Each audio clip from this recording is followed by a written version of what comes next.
The U.S. and other countries around the world are trying to get their citizens out of Israel and Gaza as the war escalates. Israel's main airport remains open, but many airlines have cut flights in and out of the region. At least 11 Americans have been killed in the conflict, and U.S. officials say Hamas is likely holding others hostage. Israeli intelligence officials are facing new scrutiny over the surprise attack launched by Hamas this weekend.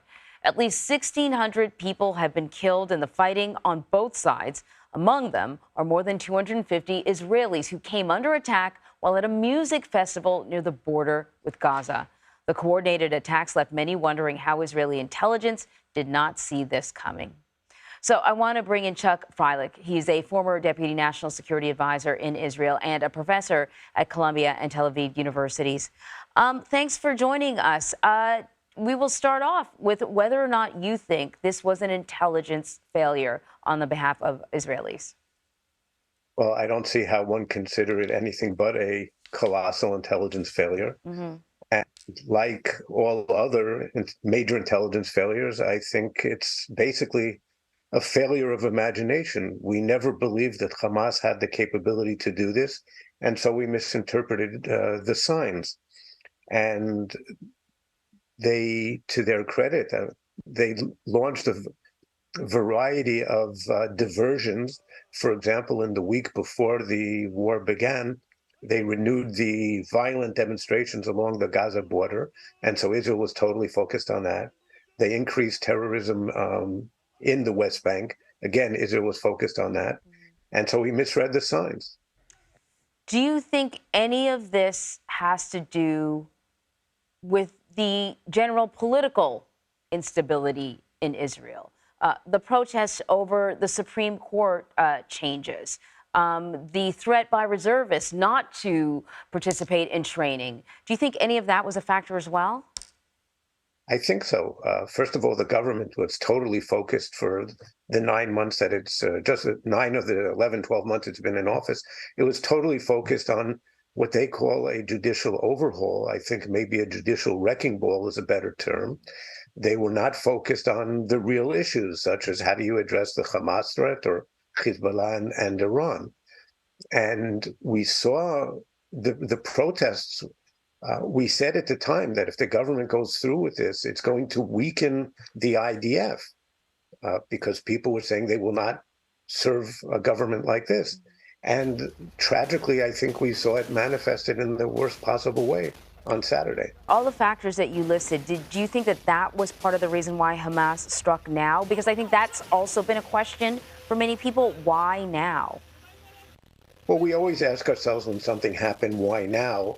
And I would imagine that was one of their factors. We saw Hezbollah and the Iranians meeting repeatedly in recent months at the highest levels, coordinating policy. We didn't realize that they were coordinating this.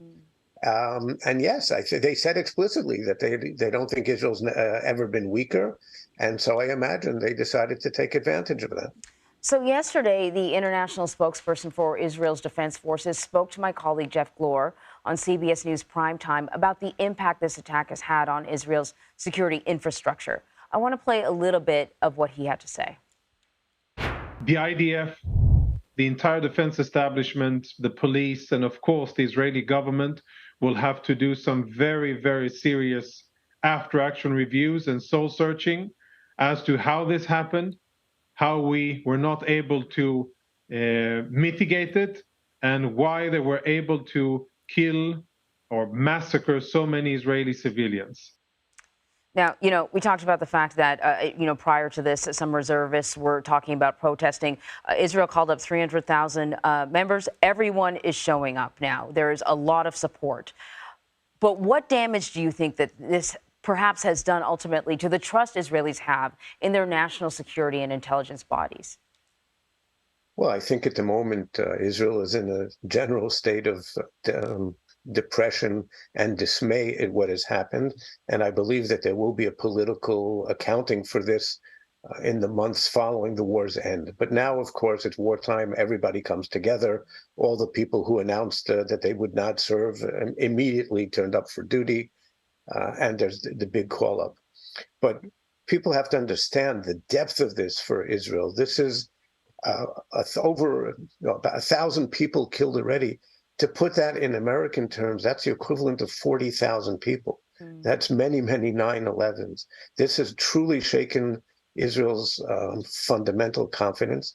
It put aside all of the controversy over the West Bank settlements, what the policy should be there. This is in essence a war about Israel's very survival. Not that Hamas can threaten Israel's existence, it can't, but there's a precedent here, which if it's the first time since Israel's War of Independence in 1948 that Israeli territory was occupied, even if briefly, towns overrun, military bases overrun, people slaughtered. It's clear that Israel has to this one cannot end like any of the previous rounds with Hamas. Israel has to win this one conclusively so that no one else, whether it's Hamas or Hezbollah or Iran, tries to test it in this way in the future. And so this sort of brings me to my kind of last question, which is where do we go from here? If you were advising the Israeli government, what should their next moves be?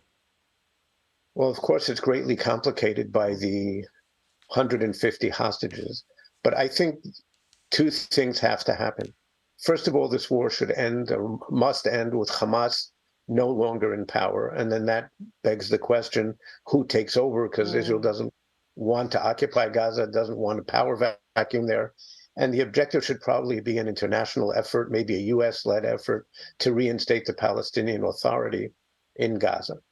At a later stage, because this will take time, it would be nice if we could see a renewed peace process coming out of this. Yeah, it certainly would. I think that ultimately that's what everyone would like to see. Chuck Freilich, thank you very much. Thank you.